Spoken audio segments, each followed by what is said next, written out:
दोस्तों flat wisely में आप सभी का स्वागत है। हम लोग कर रहे हैं साइकोलॉजी का यूनिट 3 लैंग्वेज डेवलपमेंट। अपना साइकोलॉजी की जो यूनिट है ये सबसे सिंपलेस्ट यूनिट है बिकॉज ये रिलेट करती है आपके इंग्लिश के कंसेप्ट से भी। आपने इंग्लिश में पढ़ा होगा तो इस वजह से आप साइकोलॉजी की सबसे सिंपल यूनिट कह सकते हैं क्योंकि आप इसको बहुत जल्दी से ईजीली याद कर सकते हो। एंड एक और बात बता दूँ, हमने लास्ट टाइम लैंग्वेज डेवलपमेंट पढ़ा था, तो अब हम करेक्टरिस्टिक्स देख रहे हैं कि लैंग्वेज को डेवलप करते हुए करने में क्या क्या करेक्टरिस्टिक्स हैं, क्या क्या फीचर्स हैं। एंड ये क्वेश्चन आपके एग्जाम में आता है। मैं एक और बात बता दूँ कि हम जो भी क्वेश्चंस करेंगे, जो भी टॉपिक्स पढ़ रहे हैं, वो सब एग्ज़ाम से रिलेटेड होंगे, एग्ज़ाम में जिससे क्वेश्चंस आते हैं। मेरा बेस्ट यही रहेगा कि मैं आपको प्रॉपर वही टॉपिक्स प्रोवाइड करूँ, आपको एक्स्ट्रा कुछ ज़्यादा पढ़ने की ज़रूरत ना पड़े। मतलब ये है कि हाँ एटलीस्ट आप पास ज़रूर हो जाओगे अगर आप सारे टॉपिक्स को करते हो वीडियोस के थ्रू। So let's continue. सबसे पहले आता है फर्स्ट करेक्टरिस्टिक, सिमेंटिसिटी। सिमेंटिसिटी क्या होती है? ये इम्प्लाई करती है to understand the language in which words are used as symbols for objects और इवेंट्स। मतलब जैसे कि एक पेन है, ठीक है, तो हमने एक पेन क्या है हमें नहीं अगर मान लो वो जो पेन जैसा दिखने वाला जिसको आज हम पेन कहते हैं, जिससे हम लिखते हैं, वो पेन होता है, राइट।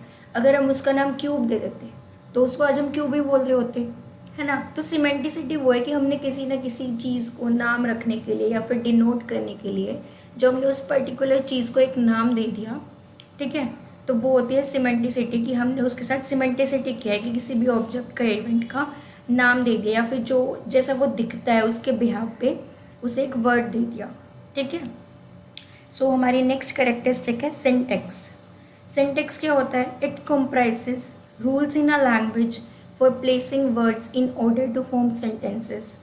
सिंटेक्स होता है जिसमें कि हम पर्टिकुलर कुछ इंग्लिश के रूल्स का यूज़ करते हैं जिसमें कि हम वर्ड्स को प्लेस कर देते हैं ताकि हम पर्टिकुलर सेंटेंस बना सकें। मतलब हम ग्रामर के रूल्स के अकॉर्डिंग, जैसे कि आई के साथ एम ही लगेगा तो हम आई के साथ एम लगाते हुए एक सेंटेंस बना रहे हैं, I am reading, I am studying, I am walking.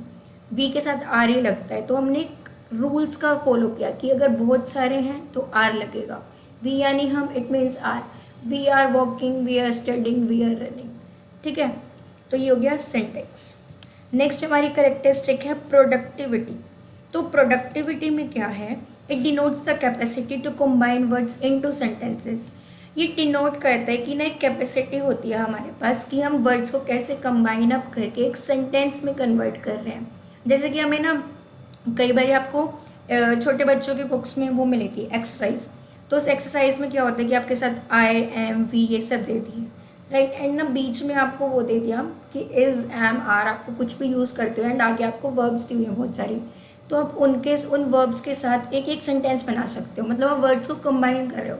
जैसे कि वर्ब्स है रीड, स्टडी, ठीक है, वर्क, डू, तो इस टाइप से हैं। तो आपने क्या किया? आई am studying, I am working, I am doing, ठीक है। तो आपने इस टाइप से अलग अलग सेंटेंसेस बना दिए उन वर्ड्स को कंबाइन अप करके।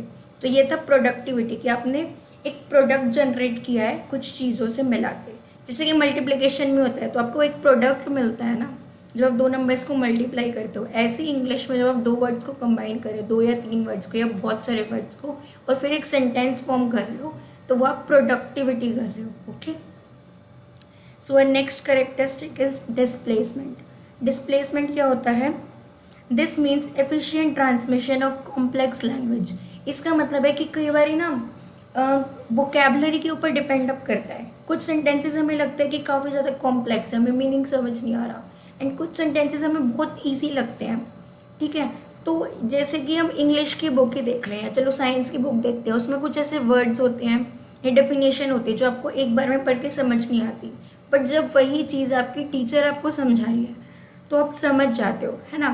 तो डिस्प्लेसमेंट में ये है कि जब आप एक कॉम्प्लेक्स लैंग्वेज के बारे में अपने अंदर ट्रांसमिशन कर लिया, आपने कुछ न्यू वर्ड्स का एफिशिएंसी आई आपके अंदर कि हाँ आपने कुछ न्यू वर्ड्स को ले लिया जिससे कि आप समझ पा रहे हो। इट मीन्स आपने डिस्प्लेस कर रहे हो अपनी नॉलेज में, कुछ न्यू वर्ड्स को आपने ले लिया। या फिर ये भी कह सकते हो कि अम्ब्रेला को हम ब्रोली भी कहते हैं, ठीक है। अब आपको ब्रोली काफ़ी आपने या तो सुना नहीं होगा या फिर बहुत रेयरली सुना होगा कि हम लोग यूज़ कर रहे हैं, राइट।